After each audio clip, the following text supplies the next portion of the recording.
غل ته وایي غلا کوه او د کور مالک ته وایي بیدار اوسه. دا د پښتون جرګې خبره کوم. ګرانو کتونکو په دې پښتون جرګه کې داسې څه خلکه خو هم هلته کې دنګې دنګې کوکې وهلې چې زه پښتونستان جوړوم، زه د پاکستان دا شناختی کارډ نه منم، زه دا پاسپورټ نه جوړوم، او چې کله د دغې نه رافارغه شي نو هغه ته د پولیس ګنمینان میلاویږي. نو آیا دا د اسټابلیشمنټ ټوټ دی او خو نه دی؟ دا د اسټابلیشمنټ پیداوار دی او خو نه دی؟ دا د دغه پښتون جرګې سره دوکه او پراټ کوي او خو نه کوي؟ او ما په دې باندې مخکې هم خبرې کړې وې چې پښتون جرګه کې داسې ټوټان چې هغه پکې مخې ته دي، نو دا د اسټابلیشمنټ دپاره دا جرګه کیږي. په دغه هم خبرې وکړې چې د اوارې نه خلک ځي هغه غرونو ته اول ته کې مشر ټاکي. زه د هغه د مشرانو خبره نه کوم، هغه د شورو نه را روان ده چې هغه چا دپاره کار کوي.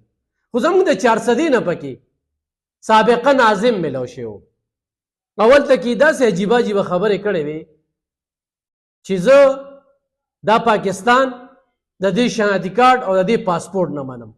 نو هغه پاسپورټ چې په هغې باندې تو عمرې لځې، هغه شناختی کارډ چې په هغې باندې ته دلته کې ژوند تېرې، هغه ته نه منې او داسې خبرې چې وشي نو بیا په دې کې اسټابلیشمنټ کردار ادا کوي، د داسې خلکو شناختی کارډ بلاک کوي. څنګه چې په دغه جرګه کې د یو شمېر کسانو شناختی کارډونه بلاک شو، مزید هم بلاک کیږي او دله د راځي ګنمینان دی ورکوي.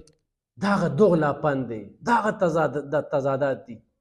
ابوله 400 په قچرو کې فایرنګ وشو د ګیټ په مخې ته، یو شمېر کسان پکې ولګېدل، هلته کې وکیلانو د سیکورټي لیبس ښودل، دلته کې راځي او دا ګیټ کولو کا زه ورځم، دا لتې ورکول، دا داسې خبرې کول، دا په دې ملک کې د دغه اسټابلیشمنټ نه بغیر نه کېږي چې دلته ورته بیا پولیس غږ نه کوي.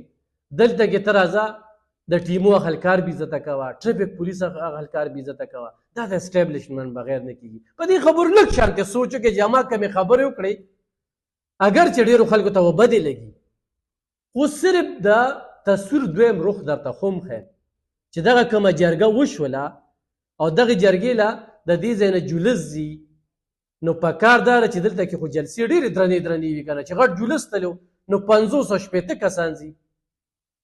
بله په مندړي کې جلسه وشوله، په کار چې په زرګو خلک وپهیي که نه، نو 100 نیم پورې کسان پکې میلاویږي. دا ټول د اسټابلیشمنټ هغه کار دی چې موږ ته د مخکې نه په نظر راځي.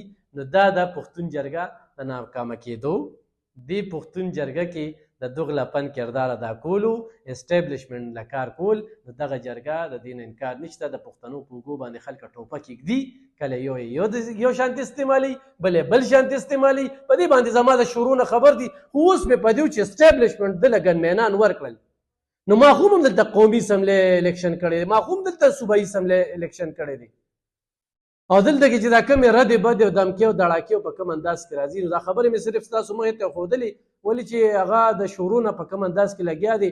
په هغه ځای کې هم څه میډیا والا سره ډېرې روانې جاړې داسې خبرې کړې وې چې په دغه ځای کې دیم صحافت کوي. نو الحمدلله موږ په خپل صحافت باندې فخر کوو، په جار خبره کوو، په ډار خبره کوو، خو خلکو ته د داسې خلکو چهرې هم ښایو چې دې ټایم کې هر څه اغوستي وو، نو دې ټایم کې ورته ګنمینان پولیس میلاویږي، نو دا د اسټابلیشمنټ کار دی.